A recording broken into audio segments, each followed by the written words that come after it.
Phone tapping case ఇన్వెస్టిగేషన్లో భాగంగా మరి నన్ను సిట్ అధికారులు విచారణ కోసం పిలిపించడం జరిగింది.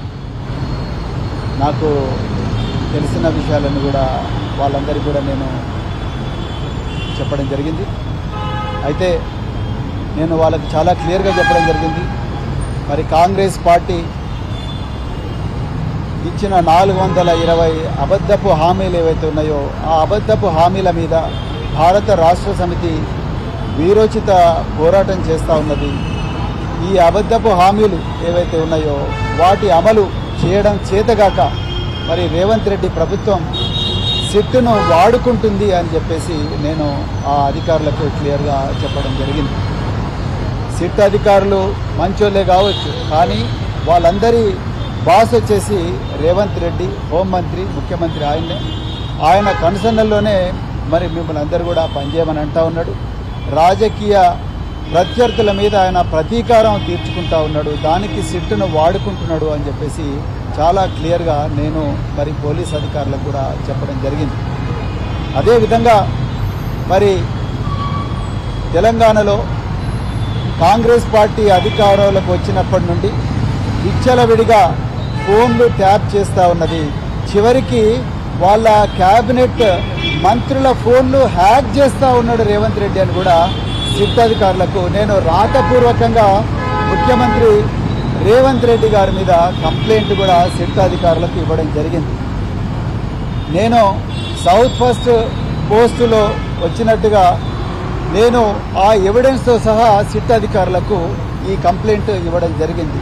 రేవంత్ రెడ్డి గారు ఫోన్లు ట్యాపే కాదు, మరి డార్క్ వెబ్లో అత్యంత ఆధునిక అత్యంత ఖరీదైన సాఫ్ట్వేర్ టూల్స్ వాడుతూ తన ఓన్ మంత్రుల మొబైల్ ఫోన్లను హ్యాక్ చేస్తూ ఉన్నారు.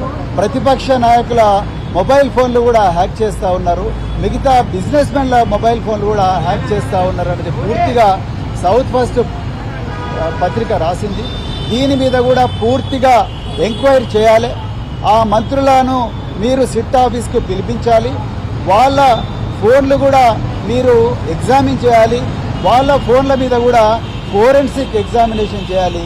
వాళ్ళ ఫోన్లలోకి ఏ విధంగా మరి సాఫ్ట్వేర్ మాల్వేర్ పంపించిన విషయాల మీద కూడా పూర్తిగా ఎగ్జామిన్ చేయాలని చెప్పేసి కూడా నేను సిట్ అధికారులను కోరడం జరిగింది. అదేవిధంగా మరి భారత రాష్ట్ర సమితి మళ్ళొక్కసారి మేము చెప్తున్నాం, భారత రాష్ట్ర సమితికి ఎప్పుడు కూడా ఈ ఫోన్ ట్యాపింగ్తోని సంబంధం లేదు. కేసీఆర్ గారు ప్రజలను నమ్ముకొనే మరి ప్రజల గొంతుకై తెలంగాణ తీసుకొచ్చిండ్రు.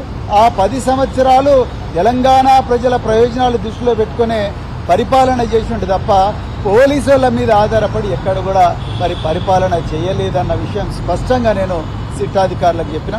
ఒకవేళ ఎవరైనా అధికారులు తప్పు చేసి ఉంటే వాళ్ళ మీద యాక్షన్ తీసుకోండి అని నేను కూడా కోరిన. కానీ దీన్ని రాజకీయాలకు ముడిపెట్టకండి. రేవంత్ రెడ్డి ఆడుతున్న రాజకీయ చదరంగంలో సిట్ అనేది ఒక పావుగా మారకూడదని చెప్పేసి కూడా నేను క్లియర్గా రిక్వెస్ట్ చేసిన. అదేవిధంగా మళ్ళొకసారి చెప్తున్నా, రేవంత్ రెడ్డి విచ్చలవిడిగా డార్క్ వెబ్లో అత్యంత అధునాతనమైన టూల్స్ కొన్ని తీసుకొని వాటిని వాడి తన ఓన్ మంత్రుల ఫోన్లు ట్యాప్ చేస్తూ ఉన్నారు. దాని మీద పూర్తి స్థాయిలో ఎంక్వైరీ జరగాలని కూడా ఈరోజు నేను సిట్ అధికారులను కోరడం జరిగింది. మరి వెంటనే ఈ కంప్లైంట్ ఒకటి కమిషనర్ ఆఫ్ పోలీస్ కూడా మేము తప్పకుండా ఇస్తాం. దీని మీద పూర్తి స్థాయి విచారణ జరిగేదాకా కూడా మేము ప్రభుత్వం మీద పోరాడుతూనే ఉంటామని చెప్తూ మరొకసారి సహకరించిన మీడియా మిత్రులందరూ కూడా హృదయపూర్వక ధన్యవాదాలు చెప్తూ జై తెలంగాణ, జై కేసీఆర్.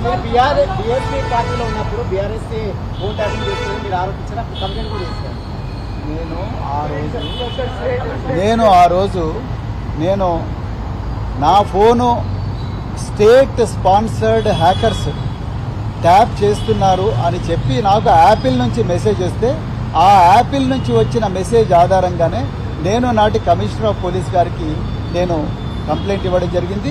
ఆ కంప్లైంట్ ఏమైందని చెప్పేసి నేను ఈరోజు సిట్ అధికారులు కూడా అడగడం జరిగింది. గతంలో బీఆర్ఎస్ పార్టీపై కూడా అనేక ఆరోపణలు కూడా నేను మళ్ళీ రిపీట్ చేస్తున్నా బ్రదర్, నేను మళ్ళీ రిపీట్ చేస్తున్నా. నేను యాపిల్ నుంచి వచ్చిన మెసేజ్ను కమిషనర్ ఆఫ్ పోలీస్ గారికి ఇచ్చిన, అంతకుమించి నేను ఎక్కడ కూడా ఏమీ చేయలేదని క్లియర్గా చెప్తున్నాను. నన్ను పిలిచింది 243/2024 పంజాగుట్ట పోలీస్ స్టేషన్లో. దాంట్లో భాగంగానే రేవంత్ రెడ్డి చేస్తున్న విచ్చలవిడి ట్యాపింగ్ మీద కూడా నేను ఎంక్వైరీ చేయాలని చెప్పేసి సిట్ అధికారులను డిమాండ్ చేశాను. Thank you very much.